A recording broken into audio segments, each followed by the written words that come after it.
att jag ska försöka slå sönder den här nurade ytan. Och jag tänker att det ska gå lätt. Och du har en slägga då? Jag har en slägga. Det är ju Och sen har jag en med kofot har jag också. När Elinor är med i kanalen, då är det släggan. Ja. Okej, vi kör. Okej, jag testar. Ja, kör du. Ja.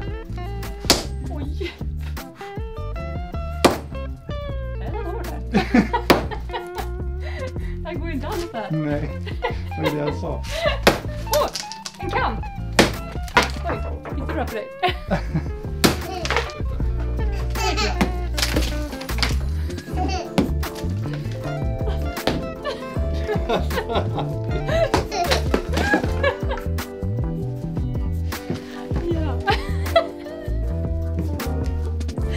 Jag kände att det var ganska tung den här släggan. Den är jättetung. Det gick inte så lätt. Åh! Hej! Ta sats en gång. Men jag tog ju sats. Jag får se. Jag tycker att han står lite nära mig. Backa lite Fred. Backa lite Fred. Nu. Nu ska jag ju sönder den. Ja.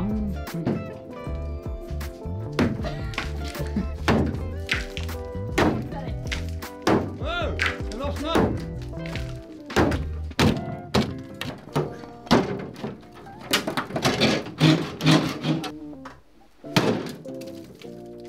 Jo då. Nu. Kommer den.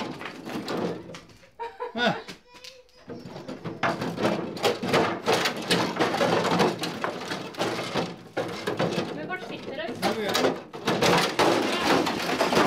Wow!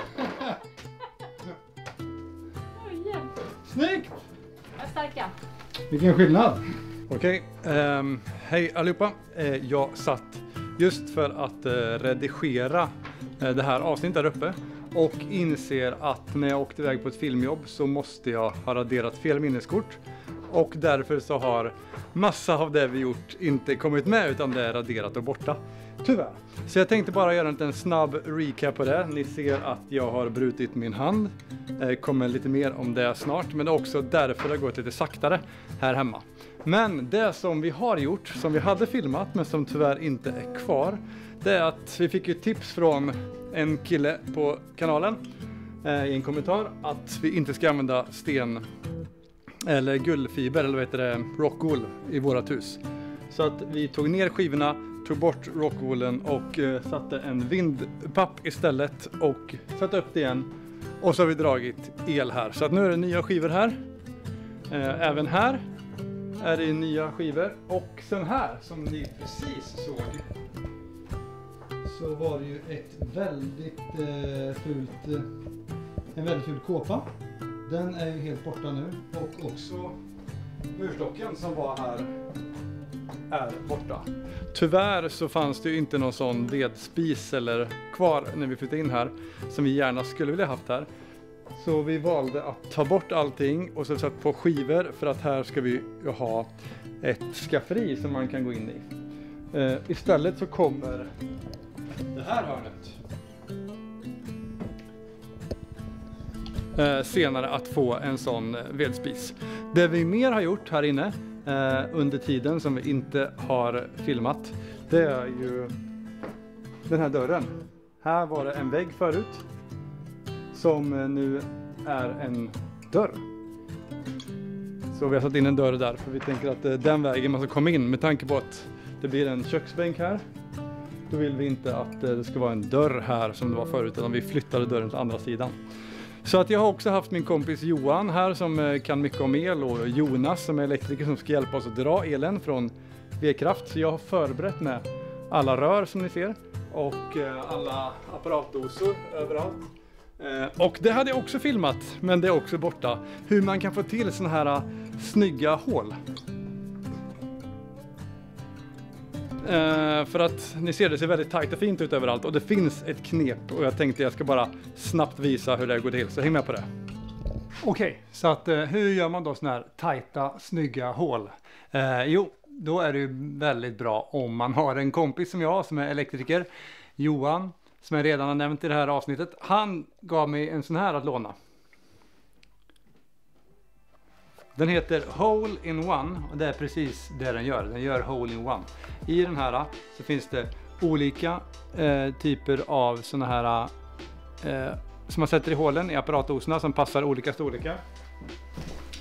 Och i det här exemplet så tänker jag att vi bara låtsas som att det här väggen vi ska ha en dosa i. Och då har man ju en sån här grön apparatdosa och så tar man upp den som passar i den. Tar man bara den så och trycker i där, då sitter den där. Den här har man ju då spikat fast i en lämplig regel bakom, och om det inte finns någon regel precis där man vill ha uttaget eller lysknappen så får man ju sätta en regel så att man har något att fästa den här dosan i. Och sen då när man har den här på väggen så här, där man vill ha den, så kommer man ju med skivorna eller med pärlsponten då i det här fallet. Och då hamnar ju det över så här.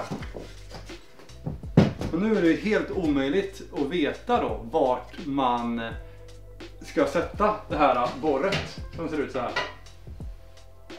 Som man liksom borrar upp det här hålet. Men då är det så fiffigt att då är det en magnet här. Så att här,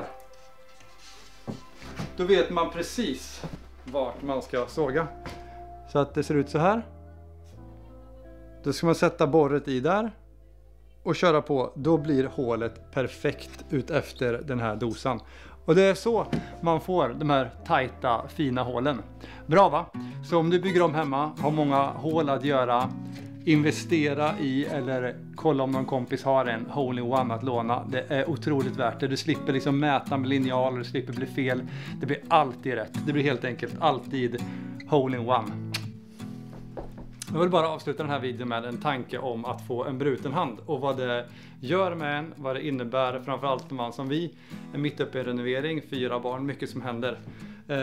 Och det får bli avslutet på den här videon. Nästa video kommer ni få se när vi väljer färg till köket. Vi kommer att måla tak, sätta tak och sådär. Och jag hoppas att inget av det raderas. Men till den här handen. Jag åkte skidor. Tänkte att jag försöker varje år sätta en bakåtvolt så att jag känner att jag har kvar det i mig. Och samtidigt impa lite på mina barn och deras kompisar. Så jag åkte upp. Gjorde en bakåtvolt efter mycket om, men tyvärr överroterade jag.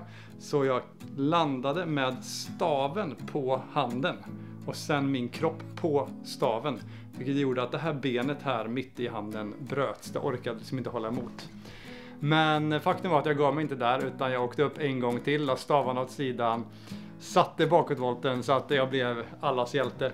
Men det som inte känns lika roligt, det var liksom känslan efteråt. När jag kom hem så tänkte jag att det är nog bara en stukning.